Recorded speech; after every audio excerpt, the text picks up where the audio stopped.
The NIU Jazz Ensemble is the premier big band at Northern Illinois University. The musicians are both graduate and undergraduate students. The ensemble has long been a leading force among college jazz ensembles. The history of the program at Northern, speaks for itself. I mean, it's one of the pioneer jazz programs in the country, and it's been strong. Since I was in high school in the 70s, I was aware of Northern and all the great players that have come out here and gone on to do great professional things.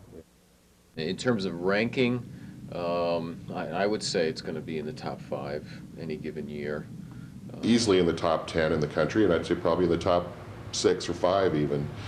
We're fortunate to be among the most highly reputed programs in the country in the jazz area.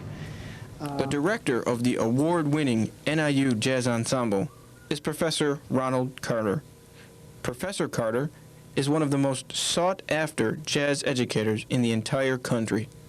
It's obvious his skills as a teacher are very strong, and he's very sincere about what he does. He cares very much about what he does, and he cares about the students. He's very demanding. I think students, as long as they see someone who is a leader and who has command of the subject, treats them with respect and commands a high level of performance, I think students ultimately want that kind of challenge, and I think that's why a combination of things there that make him very attractive. Just being able to sit in front of Carter and listen to things he has to say I couldn't trade that for anything. Professor Carter is a big role model for me, and he's really a strong reason why I'm here. I really look up to him a lot. He's probably one of my biggest mentors that I have. He's just an amazing teacher. First of all, he works us hard. It might get on your nerves, but in the long run, it's good for you. And he wants everything done right, and that's the way things should be. He's very enthusiastic. He doesn't take anything but the best at all times, and after a while, that becomes part of you. And then you don't take anything but the best, and it's helped out a lot. So,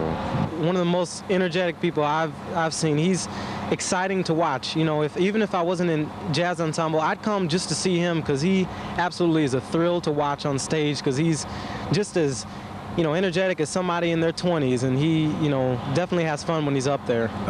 Whenever he comes to the front, he's ready, and I believe in that. As a teacher and as an educator, as a pedagogue, when you work with children, you need to be ready, because if you're not, you're just out of gas. The structure of the program gives students valuable real-world experience. The students learn by doing.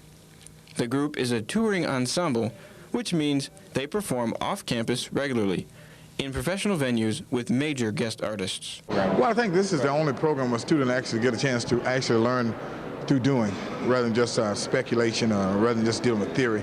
I mean, they actually get an opportunity to tour with national and international jazz artists, and even a lot of local artists, they get a chance to tour and interact. And going on tour, I mean, a lot of schools like North Texas and some of the other schools that are in the top 10 of jazz programs, they might bring a guest artist in for 2 days and do a residency.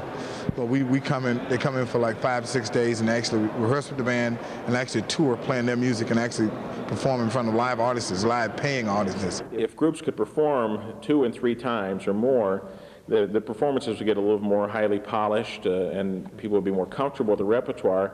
And then that's really what professionals do in the real world. They rarely do a single performance. They're doing multiple performances of the same repertoire. And so with the jazz ensemble, when they do these performances, 3, 4, 5, 6 performances, it's really more like the real world. You're on the road with the guest artists. Not only do you have the opportunity to hear them play every night, to be playing charts they've arranged or had arranged specifically for them, but during meals, during the bus trip, you get to hang with the person and find out what their life has been like, what their philosophies are, what advice they might have for an aspiring jazz player. If anybody's thinking that this is something they may want to do later on in life, finish their degree, then go on tour, by being on tour in a small setting gives you a small idea, obviously, of what it would be like to be with this many people confined in a bus and in motel rooms, etc., and decide if it's something that you even enjoy or not. During a recent trip to Springfield, Illinois, The ensemble performed in the atrium of the state capitol building, just one of 35 performances during each academic year. The program not only gives students valuable musical experience, but the jazz ensemble also helps students grow as individuals. Players who can just play their instruments well are a dime a dozen, basically. Players who can actually communicate some emotional and spiritual and personal statements are the players that are going to be listened to and more successful and make more of an impression upon audiences. It deals with just learning a lot of people say a skill or developing a talent, as some people say, but also deals with building moral character and deals with dedication, learn how to deal with tasks, learn how to complete tasks, learn how to set goals, learn how to accomplish goals, learn how to develop both aspects of brain power. It's about growth forever, for the rest of your life. You never get to the point where you're done practicing and done studying and now you can just play. Jazz is not something to be taken lightly. It's not something where you just close your eyes and make something up. There's a lot of standards of quality that exist in the history. When you see a player, you see the light go on and a player starts to understand something and they become motivated to practice, and that's like when the hardest part of your job is done. And you just give them a little push every now and then. For Northern Tonight, I'm Brian Hansen.